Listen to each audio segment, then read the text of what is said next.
आज आपण मिठाईच्या दुकानामध्ये हलवाई स्टाईल पेढे मिळतात, ते घरी कसे बनवायचे ते पाहणार आहोत.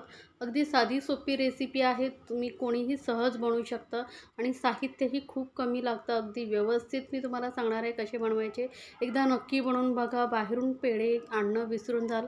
कारण आता आपले सणवार चालू होत आहेत, त्यामध्ये तुम्ही घरच्या घरी विना मिलावट मस्त असे चविष्ट पेढे बनवू शकता.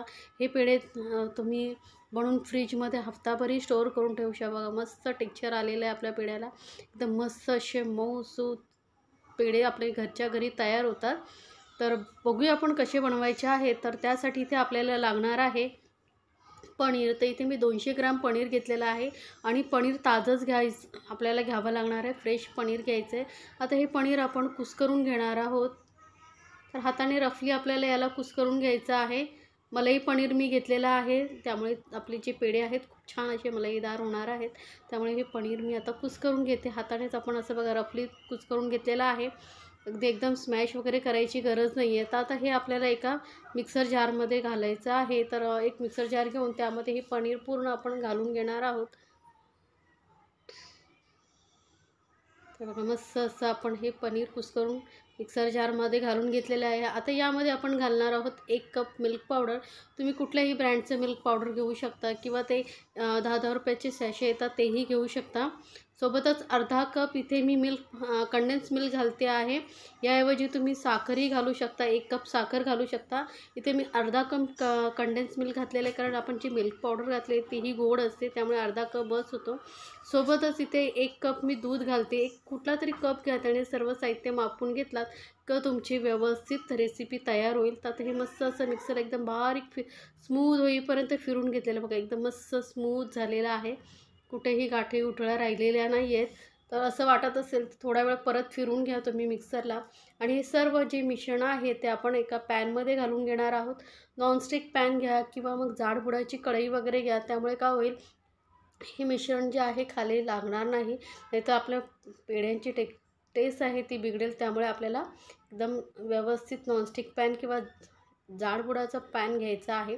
आता हे मिश्रण आपल्याला सतत मिक्स करत राहायचं आहे, नाहीतर खाली लागू शकतं.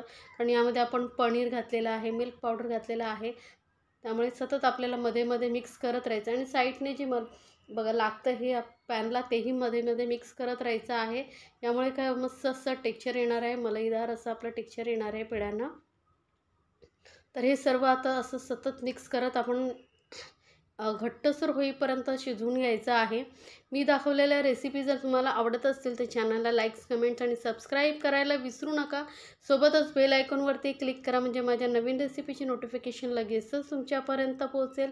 याआधीही माझ्या चॅनलवरती मी इन्स्टंट मिठाईची रेसिपी शेअर केलेली आहे, त्याचीही लिंक मी डिस्क्रिप्शन बॉक्समध्ये देते, जिथे जाऊन तुम्ही पाहू शकता. बघा मस्त मिश्रण आता आपलं पहिल्यापेक्षा घट्टसर होत आलेलं आहे. त्यावेळेस यामध्ये घालूया वेलची पावडर. तर पाव चमचा एवढा मी वेलची पावडर घालते आहे. वेलची पावडर नाही घातलं, तुम्हाला नसेल आवडत तर नाही घातलं तरी चालेल, पण फ्लेवर खूप छान येतो म्हणून मी वेलची पावडर घातलेला आहे. आता कंडेन्स मिल्कऐवजी तुम्ही साखरही वापरू शकता. आता साखरेचं प्रमाण तुम्ही तुमच्या आवडीनुसार कमी जास्त करा. बघा मिश्रण आपलं आता मस्त घट्टसर होत आलेलं आणि याला जास्त वेळही लागत नाही. फक्त 5 मिनटामध्ये तुमचं मिश्रण मस्त असं घट्टसर होतं. ते बघा आपलं मिश्रण पहिल्यापेक्षाही किती छान असं घट्टसर गोळा होत आलेला आहे. अजून एखाद मिनिट आपण याला छान असं शिजवून घेणार आहोत. आणि गॅस एकदम आपल्याला मंद ठेवायचं आणि मंद गॅसवरतीच आपल्याला हे छान असं मिश्रण घट्ट होईपर्यंत शिजवून घ्यायचं आहे. गॅस जर फास्ट ठेवला तर खालून लागण्याची शक्यता असतात. तर यामध्ये आपण घालूया 1 चमचा घी. यामुळे काय होईल, मस्त असं स्मूथ आणि शायनी आपले जे आहेत पेढे तयार होणार आहेत आणि चवही खूप छान लागते. तर 1 चमचा तूप नक्की घाला. नसेल घालायचं, आवडत नसेल तर नाही घातलं तरी चालेल, पण जर आवडत असेल तर नक्की घालून बघा. तर आता हे मस्त तूप घालून आपण मिश्रण व्यवस्थित शिजवून घेणार आहोत. तर ह्या मिठाई कसं आपण घरच्या घरी बनवतो, फ्रेश बनवतो. यामध्ये आपण कुठल्याही प्रकारची मिलावट वगैरे करत नाही, त्यामुळे आपण मुलांनाही सहज देऊ शकतो. तर मग बाहेरून का आणायचं, जर घरच्या घरी आपण एवढे छान अशा मिठाई बनवू शकतो. तर माझ्या चॅनलवरती बऱ्याच मिठाईंचे प्रकार आहेत, ज्यांचीही लिंक मी डिस्क्रिप्शन बॉक्समध्ये देते, जिथे जाऊन पाहू शकता. तर बघा हे मिश्रण आपलं मस्त असं घट्टसर गोळा होत आलेला आहे. इतपत आपल्याला शिजवून घ्यायचं आहे. आता गॅस बंद करूया आणि एखादी तूप लावलेली थाली वगैरे घ्यायची, थालीला तूप लावून घ्यायचं आणि त्यावर हे पूर्ण मिश्रण आपल्याला काढून घ्यायचं आहे आणि थोडं हलकं थंड होऊ देऊया, कारण खूपच गरम आहे, हाताला चटके लागू शकतात. तर थोडंसं असं परातीमध्ये किंवा थालीमध्ये असं पसरवून ठेवायचं, म्हणजे ते लवकर थंड होईल. जास्त एकदम थंड करायचं नाही. 1-2-3 मिनटं आपण थंड झालेलं आहे बघा. 2-3 मिनटं थंड करून घेतलेलं आहे. आता थोडंसं आपल्याला याला मळून घ्यायचं आहे.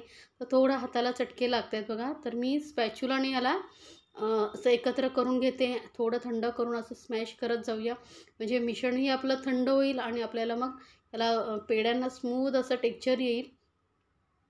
मस्त स्पॅच्युलाने एकदम स्मॅश करत करत आपण हे मळून घेतलेलं आहे. किंवा मग तुम्ही बटर पेपरवरतीही घेऊ शकता, पण हे थालीमध्येही छान असं स्मॅश होतं.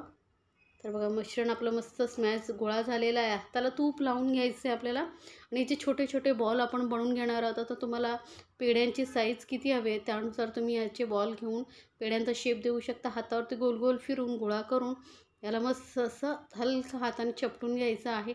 आता याला तुम्ही असंचही खाऊ शकता किंवा वरून थोडंसं डेकोरेशनही करू शकता. तर इथे मी थोडंसं पिस्ता, बदाम आणि गुलाबाच्या फुलाच्या पाकळ्या लावते. यामुळे दिसायला खूप सुंदर दिसतं. अगदी मार्केटसारखं लूक येतो आपल्या मिठाईला. तर थोडंसं बदाम आणि पिस्ता लावल्यानंतर मी थोडंसं छोटीशी गुलाबाची पाकळीचं पान लावते. छोटेसं बघा दिसायला किती सुंदर दिसतं आहे. किंवा तुमच्याकडे जर ते कटर असेल त्यानेही तुम्ही डिझाईन करू शकता.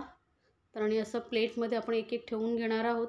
हलकंसं साईज आपण एकाच साईजचे तुम्ही बनवू शकता. बनवून मस्त असं याला सर्व करा. अगदी मस्त लागतात, चवीला अप्रतिम आणि बनवायलाही किती सोपे आहेत बघितलं. अगदी 5-10 मिनटामध्ये तुम्ही घरच्या घरी ही मिठाई बनवू शकता. अगदी जास्त तासनतास दूध आटवून बनवण्यापेक्षा ही सोपी साधी रेसिपी आहे. तर नक्की बनवा आणि मला कमेंट्समध्ये जरूर सांगा तुम्हाला ही रेसिपी कशी वाटली. अशा छान छान रेसिपीसाठी आपल्या चॅनलला सबस्क्राईब करायला विसरू नका. गुलाबाच्या पाकळी लावल्यामुळे किती छान लूक येतोय बघा आपल्या पेढ्यांना. तर हे बघा आपले सर्व पेढे मी बनवून घेतलेले आहेत. किती सुंदर दिसत आहेत बघा. अगदी मार्केटची मिठाई फेल होईल एवढे चविष्ट लागतात. तर नक्की बनवा आणि मला कमेंट्समध्ये जरूर सांगा तुम्हाला रेसिपी कशी वाटली. आणि रेसिपी आवडली तर तुमच्या फ्रेंड सर्कलमध्येही जरूर शेअर करा, म्हणजे त्यांनाही या रेसिपीचा आनंद घेता येईल. घरच्या घरी स्वस्त आणि मस्त अशी मिठाई खा आणि खुश राहा.